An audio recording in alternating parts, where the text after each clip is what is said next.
¿qué tal? I'm Sierra LaFay. Feel free to call me that or simply Sierra. So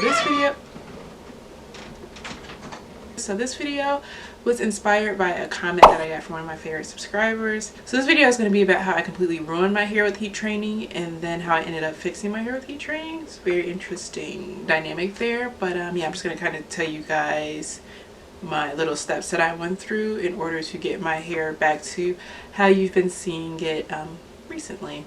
Entonces, vamos a empezar.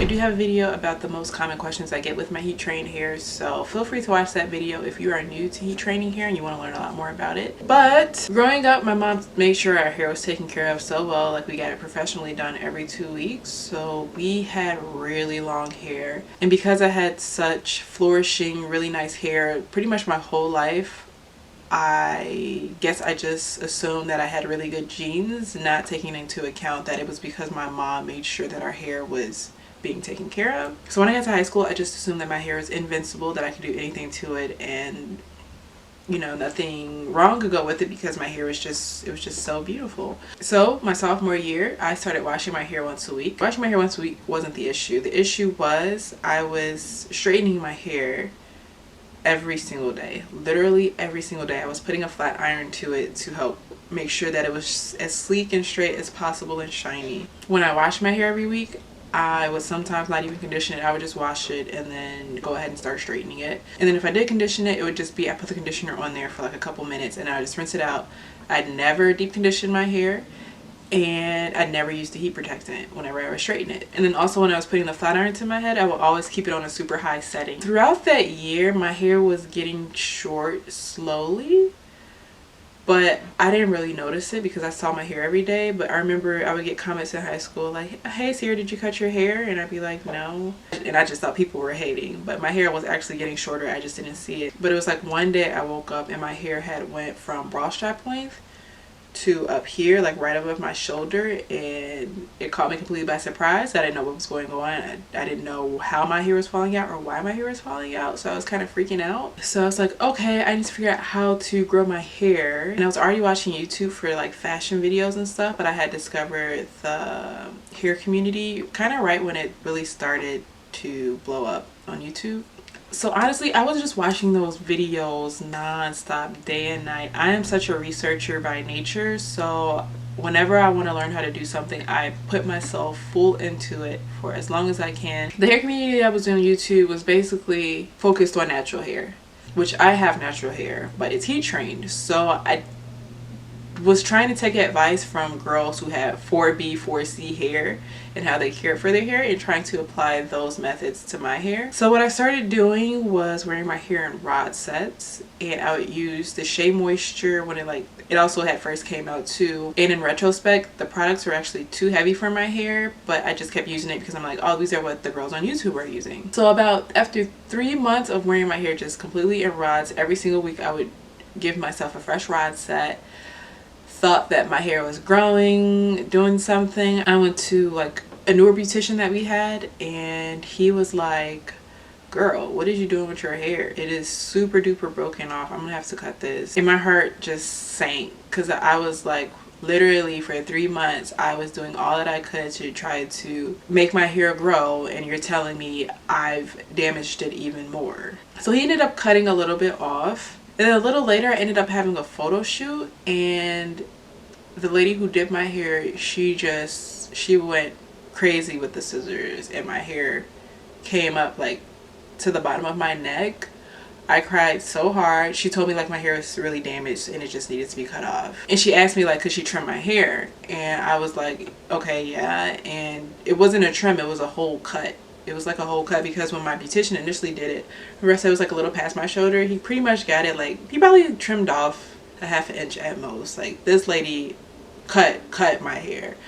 So yeah, I was devastated. And I want to say I was like a senior in high school at that point.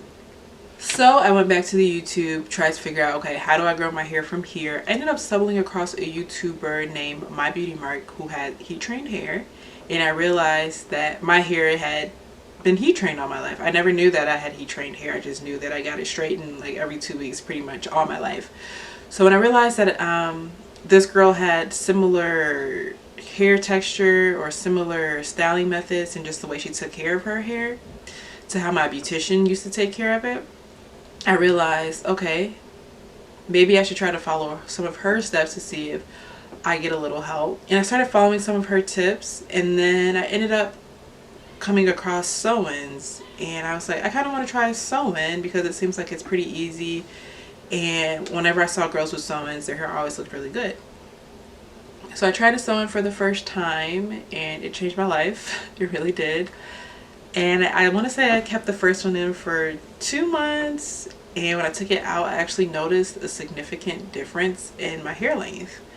So I said, maybe this can work. So the next time I get my hair put in a sew-in, I was trying to figure out how to correctly moisturize and make sure that my hair was still being taken care of underneath. And when I took out my sew-in again, I saw another significant difference in the length of my hair.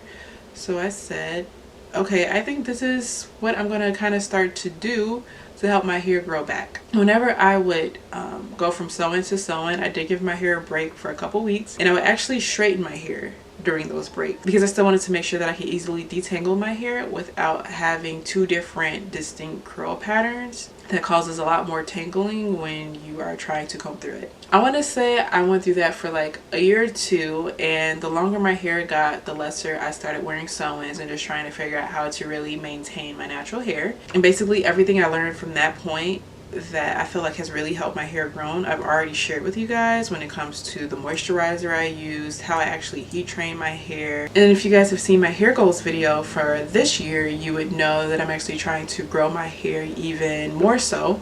So the reason this year I'm really going to focus on protective styling is because when I first started initially trying to grow my heat trained hair, I focused on protective styling. So yeah, if you have any further questions, feel free to let me know.